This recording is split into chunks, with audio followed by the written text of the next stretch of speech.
The following is a Hoop Ball presentation.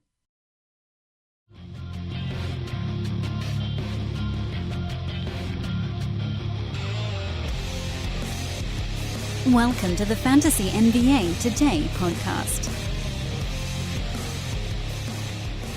Hello and welcome to the Fantasy NBA Today for Thursday, May 16th. My name is Neil Rochlani, here with Ethan Noroff. Ethan, how are you tonight? Well, doing well. And you, Neil? How's it hanging? Man, I'm doing okay. My Chicago Bulls, we'll be talking about them today. We're doing a little post-mortem on their season, fantasy-wise, and then looking to the future, who we like, who we think You must be a little bit upset about how this draft shook out then. I know you didn't expect my Lakers to finish ahead of your Bulls there. Yeah. You know what? Both organizations are not performing at an optimal level. So I don't think either one is going to maximize whoever they get, unfortunately. Do you mean to sit here and tell our listeners that these franchises have not been run in the direction in which we've seen in the past and perhaps have become accustomed to? Are you really going to shock our audience right at the onset of this episode? Exactly. Think of the three biggest markets in the United States: New York, Chicago, and Los Angeles, or Los Angeles second, of course. Probably the three most dysfunctional franchises in basketball right now, right? It's crazy. I mean, what does it say about the state of those franchises when Brooklyn is the preferred New York team? The Clippers are considered more likely to be a free agent destination than the Lakers. Robert Sarver's sons got Monty Williams over the Lakers, and the Knicks are pretty much, hoping for something to go right, but sitting on the outside looking in at the Zion Williamson now that they're settled in at the number 3 pick. So it's pretty amazing, but for all of the wrong reasons. I know. And Chicago, as we'll get into later, has sort of later round, first round pick now, despite finishing up way outside the playoffs. We'll see. We can talk about what they might need. I am not a believer in the coach they signed, Boylan. I don't think he is a very forward-looking coach. Let's just say that in terms of the NBA game. And secondly, he's not really a player's coach either. So I don't know what he really brings to the table. Management there has not been known for their propensity to make this organization better. So even their owner doesn't really care. I don't know if you heard their owner. He famously said back when Jordan won all those titles, he would trade them all for a White Sox title.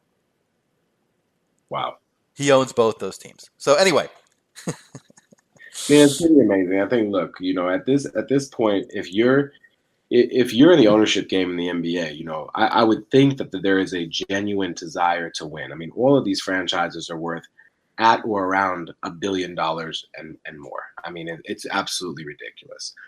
So if you're not in that industry to win, if you're not in that multi-million, multi-billion dollar business to win, then what are you doing? I don't know. That's a place in life where I'm never going to get to. I'm never going to understand. So that's about all I can say about it. Hey, man, well, it's fun to talk about money like it's being printed in Monopoly sometimes. So, we got to. Yeah, exactly. All right. So let's get into it, man. Where do you want to go first? You want to go draft? You want to go Bulls? Well, I think we should go Bulls first. We teased a little bit of the Bulls post-mortem, and I think we can start with the fact that, obviously that the Bulls expected a much higher pick than 7th overall, and now that that's their asset when it comes to draft time, I really wouldn't be surprised if the Bulls try and leverage that into a trade, whether that's to move down and maybe get a later pick and a player from another team, or it's in an effort to move up. Maybe there's somebody on their roster that they feel they can send in another direction and acquire a higher pick. I don't know who that player is. I mean, Wendell Carter Jr., I had a friend tell me the other day, he goes, hey, what if the Lakers, who unexpectedly wound up at number 4, what if the Bulls come to the Lakers and say, hey, we'll give you the number 7 pick and Wendell Carter Jr. to move up to number 4? If you're the Lakers, right, I feel like you take that deal in a heartbeat. If there's nothing else that's bigger on the table that's cooking, maybe Anthony Davis, something like that, that seems like a very solid guy. But I don't feel like the Bulls are going to come ready to and prepared to make that offer. If the Bulls do that, I may have to burn myself in front of the United Center, just let a protest. But anyway. Okay, so when you look at the Bulls roster, yes. let's assume that they're going to draft at 7. That's very much a variable at this point. We don't know who they're going to take. And when you look at this Bulls roster, they don't have a ton of flexibility when it comes to cap space, right? They're not going to be major players in free agency this summer. So, you're still committed to the core of Kris Dunn, Zach LaVine, Otto Porter, and Lauri Markkanen, right? And Wendell Carter Jr. We throw him in there as well. And that's important to note because Robin Lopez is heading into free agency. And so unless, he wants to come back on a super value deal, which I feel like he probably doesn't want to do, there are going to be better opportunities for him in the league if he wants to do that. High Golden State Warriors, right? Mm-hmm. To me, you look at the team and say, well, fantasy-wise, we can kind of expect the same types of contributions that we saw in this previous season. And the guy I want to start with is Otto Porter because once he got to Chicago and, he kind of found himself in that featured role, I think Otto Porter started reminding folks that, hey, oh, yeah, that's why people kind of get excited about him in fantasy drafts, at least part of the reason, right? And playing behind John Wall, although I know Wall went out earlier in the season, but playing behind John Wall and Bradley Beal, he was the third option on that team. And in the Bulls offense, he's at least number 2 behind Zach LaVine, but probably on most nights and on most possessions, number 1. So you're going to value, if you're going into doing your rankings or your projections for next year, if you do those, are you going to value Porter higher than where he was at his apex in Washington? Oh, yeah. I'm more excited about Porter's value in Chicago than I was in Washington. And, while the turnovers may take a hit, and I know that was a big reason why, people used to really love him in 9-cat leagues, right? Because he never turned the ball over in Washington. I think that could take a hit just because of the role he's assuming in Chicago. And I think the ball will just literally be in his hands more. So, but I don't think it'll take a big enough hit where you're like, oh, my God, he's totally dragging down my value or something like that. And I think his scoring upside is greater. I think his counting stats upside is greater. I just think, the Bulls didn't trade for this player on a max deal for the next 2 seasons, paying him a combined almost, $56 million, something like that, in addition to what they paid him out for the rest of last year, just for him to be a piece of the puzzle like that. That feels like a significant investment for a team that's already invested in Zach LaVine and that's trying to build something. Yeah, I agree with you. I'm looking at his production in March, February, March. He broke 20 a couple times, scored 31 points one game against Atlanta, scored 37 against Memphis, I believe. I don't know if that was against with Washington or with. Anyway, he had some big breakouts. I think his scoring is going to go up as well. I think I expect him to score around 15 to 16 points per game next year, and then get the other stats just as well. What's that? Well, look, I'm looking at split stats right now. Yeah. And granted, it's only 15 games in Chicago, but he had a higher field goal percentage overall. He shot 48.3%. He had a way higher 3-point field goal percentage. He shot 48.8% from behind the line, behind the 3-point line after he joined the Bulls. And so obviously that's not necessarily sustainable, but the previous 2 years in Washington, he had been a 44% shooter from deep. So I don't think it's that crazy to expect something like that. He shot the ball from the free throw line at better than 90% from Chicago. I mean, it's not like he gets there a ton, but that level of efficiency is crazy. And the rebounds more or less stayed the same. The assists went up slightly. The steals ticked back a bit. But the turnovers went from 1.0 to 1.7. And so, yeah, that might happen, okay, but that's not enough to make an impact, whether it's head-to-head or roto, really. And in terms of points, he averaged 5 more points per game in Chicago than he did in Washington this year, 17.5 in Chicago. So that type of player, yeah, who was capable of hitting 2 or 3 threes and going off on any given night and contributing defensive stats, I'm definitely targeting that player early, maybe even as early as, it might get really crazy and, early round 3, turn of round 2, round 3. Wow. I've never been a big Porter Jr. guy. That's the thing. Yeah. I'm not sitting here as someone who's singing his praises before, but the fact that he's in this situation now, that's how much it changes the circumstance for me. Yeah. I think I'm going to have to see a little bit of the preseason before I jump on the bandwagon. But I think you're right. I think he's going to be better than he was in Washington. I just don't know where to value him yet. I tend not to reach in the first. I tend to go safe in the first few rounds, so I probably would not look until the 4th round if he's there. But it could be hard. Right. I mean, look, he's one of those guys where if you're going to have to believe in him in order to draft him this year. Assuming the Bulls more or less return the same roster, I think that's how it's going to be. But as a quick aside, I really wish the Bulls didn't have the legend that is Cristiano Felicio on the roster. He is a legend. I will say that much. All right. Where do you want to go next? Who do you want to talk about next on this roster? I think we can get into Zach LaVine. He seems like the obvious next guy, and then from there we get into Lauri Markkanen and I think Wendell Carter Jr. and Kris Dunn a little bit. Okay, so let's go to Zach LaVine. Played 63 games last year, 34 and a half minutes, scored 23 points, 4.7 rebounds, 4.5 assists, 0.4 blocks, 1 steal. Turnovers killed him, 3.4. But he shot pretty efficient, 46.7 and an 83% from the free throw line. How are you going to – where do you think he goes next year? Better, worse, same? Any early thoughts? I think he's going to be drafted onto somebody else's team because it's not going to be mine. Well, why are you avoiding him? Well, I feel like what he does best is score the basketball. And while the efficiency was there in a way we haven't really seen prior last season – I worry about his health. Like I worry about his knee specifically, and I worry about the ankle. He always seems to be dealing with a lower extremity tweak or bruise or some sort of day-to-day issue that winds up being week to week. And I just don't really like players like that where you have to always be uncertain. It's a big reason why, despite the fact that Anthony Davis is obviously the number one fantasy talent, this is the perfect example of why I did not draft him first overall in one of my leagues this year. Because every single night, it seems like, as Anthony Davis goes to the locker room with a twisted finger, with a bruised shoulder, with, he fell and they don't know what's wrong. And that level of worry is just sometimes not worth it. And that's true in fantasy and reality, when you can expect the consistency of something. And when that consistency is inconsistency, it's not a good feeling. So I feel like with Zach LaVine, to get back to, the outlook, he's a scorer. He doesn't do a whole lot else across the board. And what he does do well, I feel like you can find, not easily, but easier than some other select categories that we compete in fantasy hoops. So I'm not really a Zach LaVine guy. Interesting. I'm a little bit more I'm curious to see his health coming in the preseason. I think I might be owning this guy in a couple of leagues next year. Okay, well, dude, you're the Bulls guy, so let's see. I was really impressed with how hard he played in the system. I love his effort. I'm worried about his health. I'm not worried about his stat set as much as his health. So that's what kind of concerns me. I'll have to see how healthy he is on read all the reports, try to get a feel for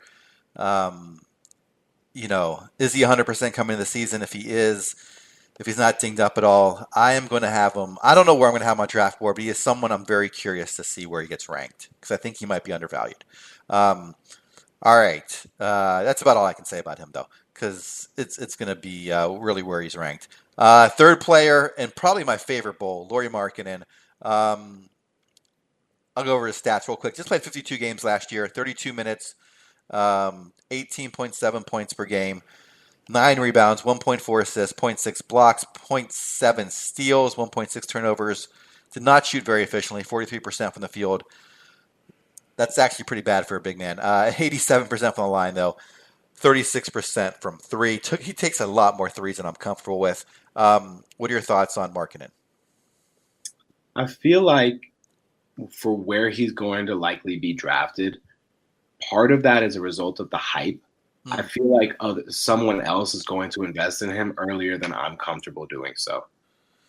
That's how I feel about Lauri Markkanen. And it's not really so much that I'm painting him in a negative light, but if he's going to take the amount of shots that he did last season, and I know guys were in and out of the lineup, and by the time he got back into the lineup, he was the focal point for sure. But I think that if he's going to take the same amount of shots that he took last season and live with that level of efficiency from the field, it's really going to be tough because that's going to mean that you're going to probably have to punt that category in a head-to-head league. And in a roto league, I don't like players like that are such a drag on one specific category. It's really hard to punt or even be average in one or more categories in a roto league and seriously compete for anything. Yeah, I was really surprised. You're talking about his field goal percentage, right? Yeah. Yeah, I think that could be a big drag again. I'm worried about that. I think This really took me back because I thought he was going to have a decent season. Obviously, he started off the year injured, and then got shut down like most players. But on the Bulls roster, I am not going to be probably targeting him. But if he fell to me in the mid to late rounds, I might take a look at him and hopefully Yeah, he bounces back. for sure. Um, For sure. I just feel like he's a guy who's probably going to be selected within the top 60 picks. oh yeah, you're probably right. I'm probably wishful thinking. Um, all right, let's move on to my second favorite Bull, Wendell Carter Jr. Um, my God, they can't trade this guy. He's our savior. He is our. What do you think of this guy? He only played 25 minutes last year. Stat set was not great, but I think he's Solid. due for a big jump this year. What are your thoughts? I re- yeah, I really like him. In fact, before he went down with that, what was it, the thumb injury, I believe it was. Yep. Before that happened, I was really excited about what he had to offer because, he wasn't like lighting the world on fire in terms of scoring or, one specific category, but it was kind of like, oh man, like Wendell Carter Jr., 12 points, 9 rebounds, couple blocks, pretty active. And, he looked like he belonged. I think that was the biggest thing for me where I was like, oh man, like this kid can play and he's young. He was 18 last year, right? When he came into the league, I believe he was 18. And like, that's pretty exciting when a kid that young can kind of hold his own, especially on the interior. So I'm excited about his development. I'm curious to see more than anything how much time, if he becomes exclusively a center or if they experiment with any time at power forward with him, especially with marketing, there. I feel like that's a combo that they're probably going to want to develop with Robin Lopez leaving for unrestricted free agency, kind of clears the path for Carter to step in as a starting center. So I'm curious about how that pairing plays out. But yeah, I think if I were, besides Otto Porter Jr., Wendell Carter is definitely the Bull that I'm most excited to draft next season. Yeah, my only concern is the hype might be really big on him. That's my concern. We'll see if there is hype. If I knew I could get him sort of mid to late round value, I'd be very excited. I have no idea how to project him out though because he's got a lot of variance, a lot of huge upside, probably some downside because we don't know how he's going to fit into the system in terms of his role. They've got a lot of mouths to feed there with the guys we talked about before. He might be willing to defer, some of his scoring and some of his usage to those guys. So. But yeah, I'm very excited about him as a reality player and pretty excited as a fantasy player. The last guy on the starting roster, Kris Dunn, kind of a fantasy disappointment last year. Played only 46 games. I had picked him up in one of my leagues. I had traded for him, thinking once he got back in the lineup, he was going to shine. 11 points, 4 rebounds, 6 assists. Did have half a block and 1.5 steal, so did well in those defensive stats. But he did shoot poorly, 42.5%, 2.3 turnovers, and just 80% from the field. For a point guard, that is kind of a drain. What are your thoughts on Kris Dunn going into next season? Yeah, I was a little disappointed myself with how he sort of produced or didn't really last season. I had one of my friends in one of my leagues. He's a big Luka guy going into last year, Luka Doncic, of course. Mm-hmm. And in our second draft together, because we had just done one the day or a couple of days prior, and the second draft together, I believe it was the 6th round, maybe 6th or 7th round, probably 6th round. And he drafted Kris Dunn instead of Luka Doncic, who was still on the board at that point. And I happily took Doncic a few picks later. And as soon as I did, his reaction was, why did I take Kris Dunn? I regret it. I'm such a Luka fan. I mean, he's got the signed jersey, the whole deal, right? He really does like Luka Doncic. Mm-hmm. And so not to say that that's how I knew that was going to be a good pick or anything like that. Like, that's absolutely ridiculous. But I think that's how Kris Dunn was looked at last year, basically, was, a mid-round pick. I think he's might be looked at more as like a late-round pick now. I think his value has really dropped off from last preseason to the upcoming one. Yeah, and I actually kind of like that for thinking about drafting him late round. If he could be my third point guard, I'll be pretty excited. Yeah, I mean, look, he definitely offers upside, I just don't know what kind of opportunity he's going to have on an offense that has multiple players who need and definitely want the ball, right? Zach LaVine and Otto Porter are going to have the ball in their hands a lot. Obviously, Lauri Markkanen needs to get the rock, and Wendell Carter Jr. is going to be there in the mix as well. So I just don't see Kris Dunn's scoring upside is that great, which limits it for sure for me. And he needs to prove that he can be a more efficient passer when it comes to racking up the assists if he's really going to take that next step, I think. Do you think of the starting five, he's the lowest in terms of fantasy value? The projected starting five, assuming that Wendell Carter starts at second, right? Yeah. Yes, I would say that that's correct. Yeah, I think you're right. I think he falls to like 80 to 100 range. Like I think that's sort of where I'm going to value him next year. Well, look, I'm looking at his ADP last season on Yahoo, which was 81.7, and I feel like it's going to be way later than that. I feel like you could get Kris Dunn in between 100 and 120 without issue. Yeah, and I would definitely take him there. I mean, I think at that point he's worth the upside risk. Probably not before 100, but after 100, I think I would start looking at him. I mean, you got like D'Angelo Russell was taken 88.4 on average last year. So that's 7 picks later. Yeah. Trae Young, 98.5. Those are guys who are going to go before Kris Dunn. Malcolm Brogdon, 115.3. Darren Fox, 118.4. Markelle Fultz, 122.2. Derrick Rose, 128. Terry Rozier, 122.5. So I feel like all of those guys could legitimately be drafted ahead of Kris Dunn in the upcoming season. Yeah, that's a good point. He really disappointed. He's on a very deep team now. Usually you don't have 5 fantasy players on one team, especially not a bad team like the Chicago Bulls.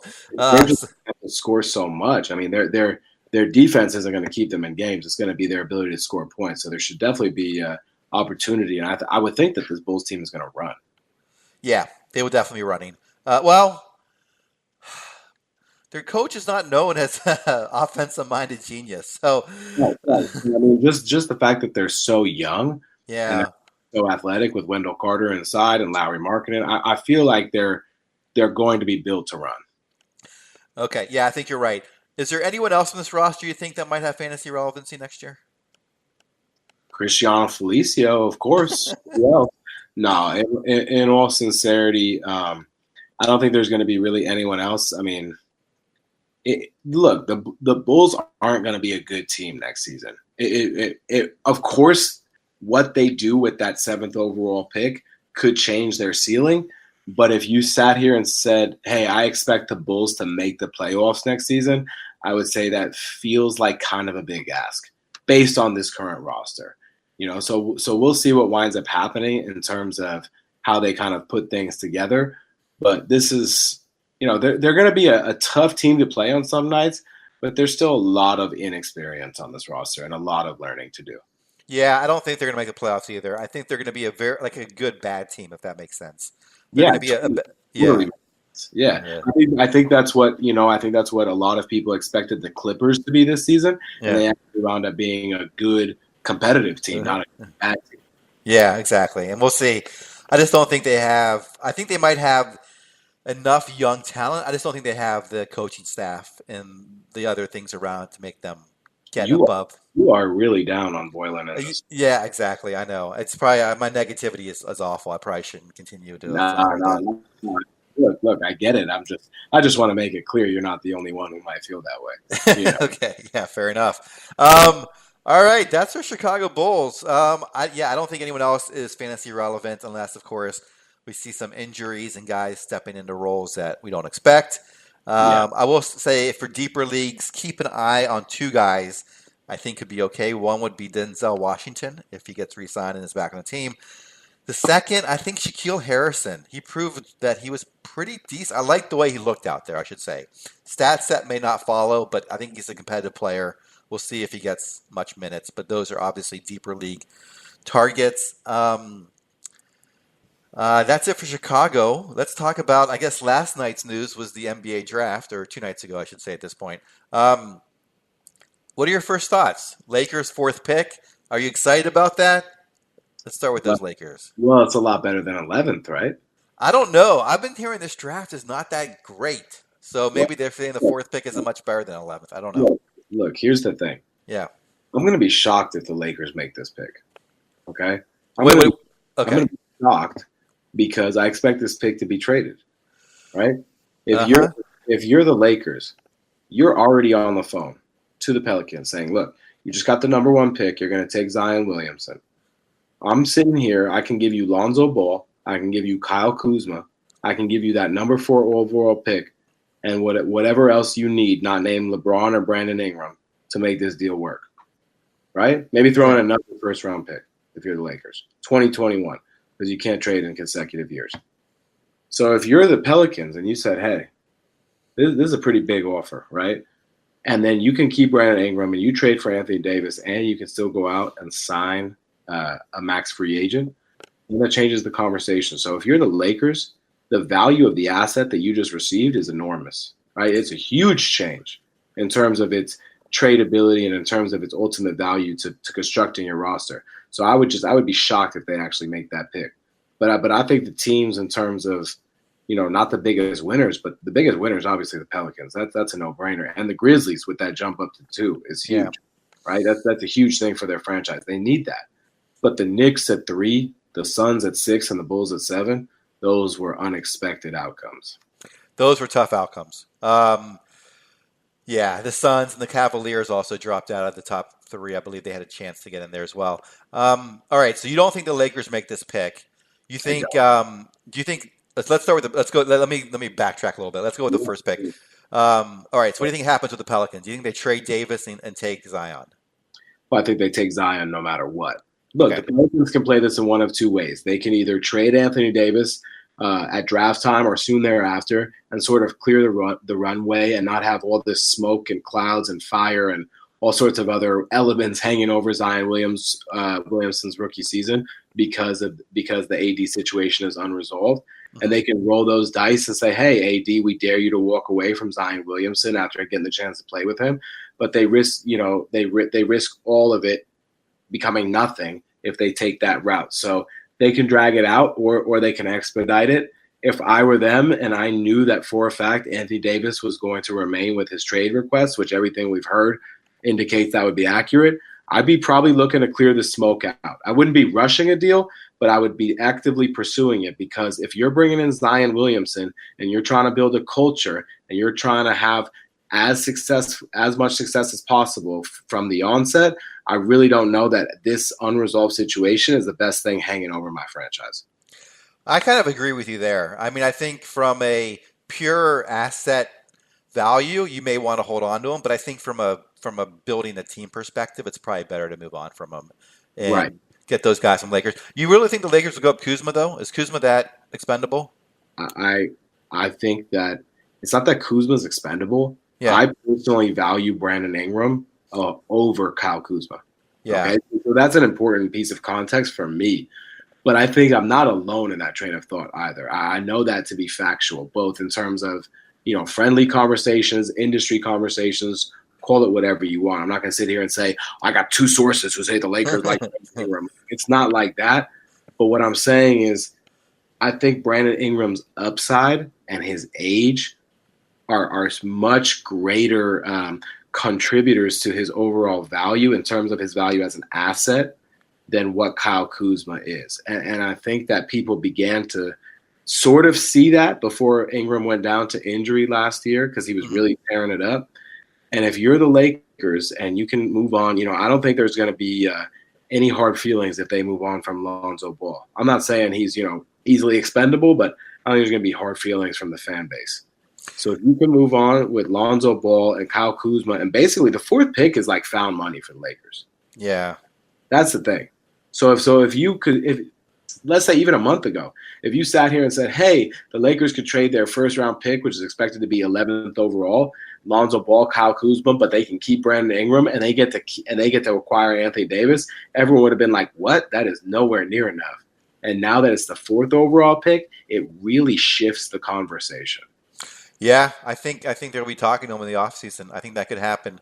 I would love to see Anthony Davis paired with LeBron.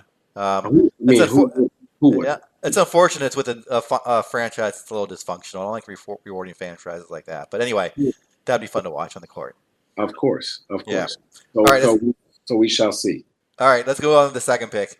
Memphis Grizzlies, obviously a big winner, not expected to be there with Huge. their odds.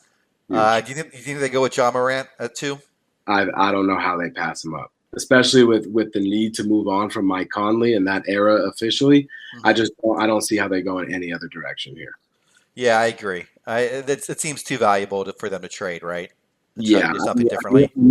Look, unless if you're the Grizzlies and the Knicks come to you and say, "Hey, we will trade you the 3rd overall pick and Mitchell Robinson and something else," then okay, maybe I'll have that conversation. But it's such a premium asset that it's going to be really difficult to move. So I feel like that pick is pretty locked in. The Grizzlies could certainly use the rookie contract as well and the value of it. So I feel like that's another big ingredient in this equation. As for the Knicks, if it plays out with Zion at 1 and Ja Morant at 2, what do? Yeah. It's a big question. I don't know what the Knicks do, but I was just thinking about the Grizzlies really quickly. It's so fascinating. They're going to be moving on from the Gasol Conley. Obviously, that era is over with Gasol gone, but it's going to be all gone pretty soon, and it's now going to be Ja Morant and Jaren Jackson Jr. A whole new era in Memphis. It's fascinating. It definitely is, and I think the Chandler Parsons experiment will have ties to all sorts of things in Memphis for a very long time. Yeah, exactly. All right. So the Knicks, we obviously can't do this for every team, but maybe we can do a couple more since you already talked on the Lakers. Third pick, top 4 teams. That's when the ESPN cut to a commercial break. Was when the top 4 teams, and then it was we revealed the order. So we'll in their honor, so to speak, we'll follow the same format. Yeah, and then well, let's do that. And then there's one more topic I want to get to really quickly, if you can hang on. All right. So the Knicks, third pick. All right. This is where my knowledge of the draft kind of falls off. I've heard many different thoughts on who should go third. I don't know who is going to go third. I don't know. Do you think the Knicks make this pick? Do you think they trade him? Do you have any thoughts on it? I think they'll try to make a trade for Anthony Davis. That includes this pick. I don't know if they'll be successful in that, but I think the Knicks really need to start building something that looks like something, if that makes sense.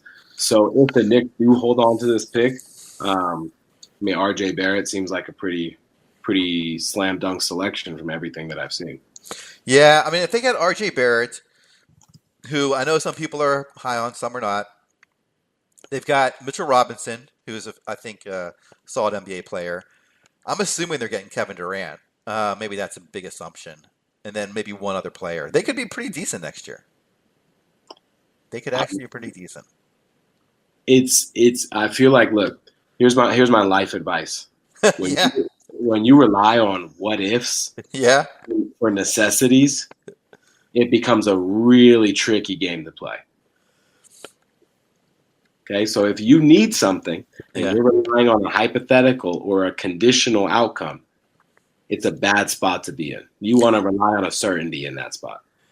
Yeah, I'm not disagreeing with you. I'm just like I like to predict things and just kind of do like what if scenarios. Look. I had a conversation with a buddy the other day, and he said, and I told him, I said, do you think that the Knicks getting the 3rd overall pick makes it more or less likely that Kevin Durant and Kyrie Irving want to play together in New York?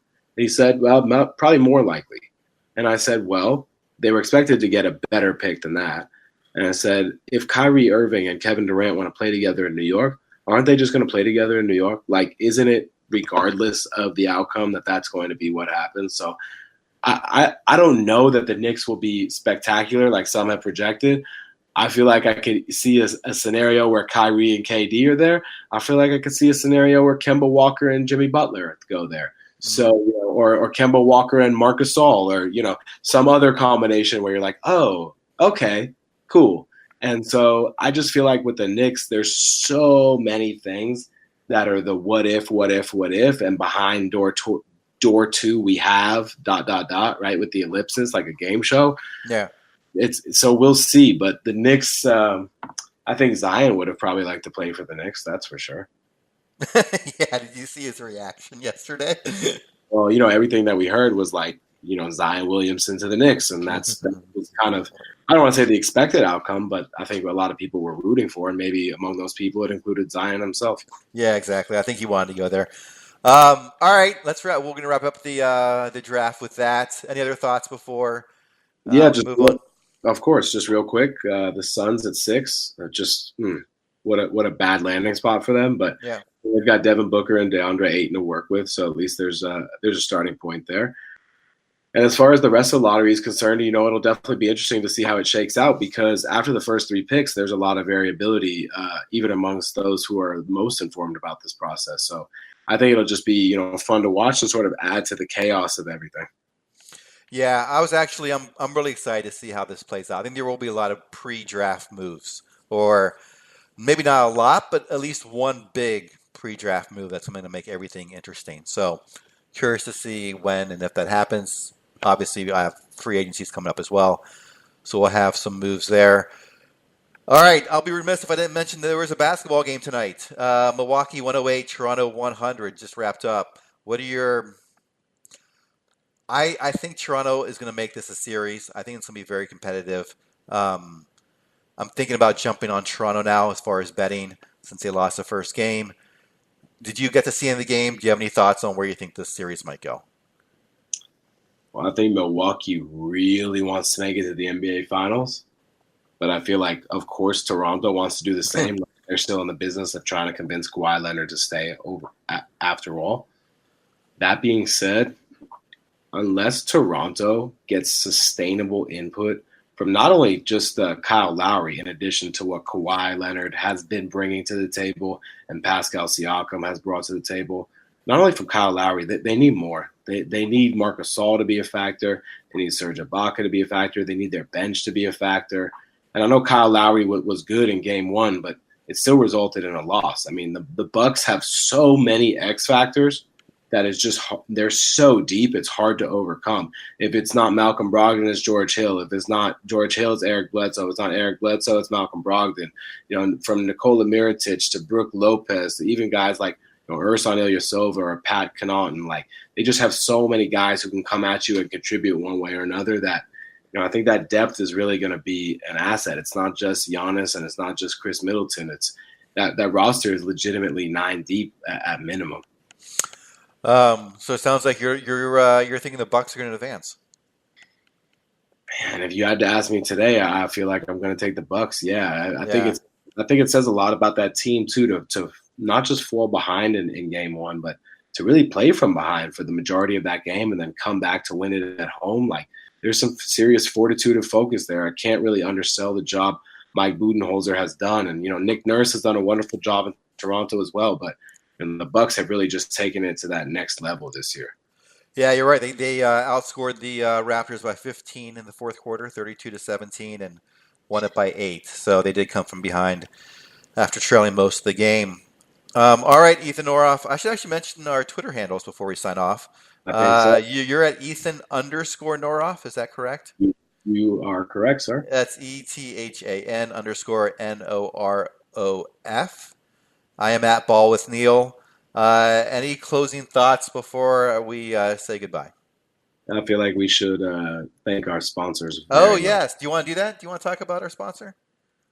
No, well, that's your cue, man. I set you up. That was like a volleyball setup. I was just waiting for you to spot it. All right. Well, we are sponsored, as always, by Hawaiian Isles Kona Coffee. You can taste their wonderful products by purchasing some on hawaiianisles.com or at amazon.com, I believe.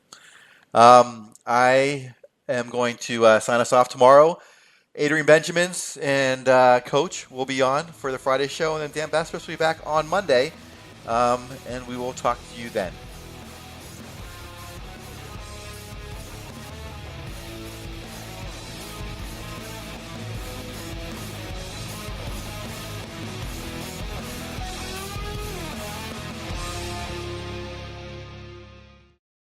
This has been a Hoop Ball presentation.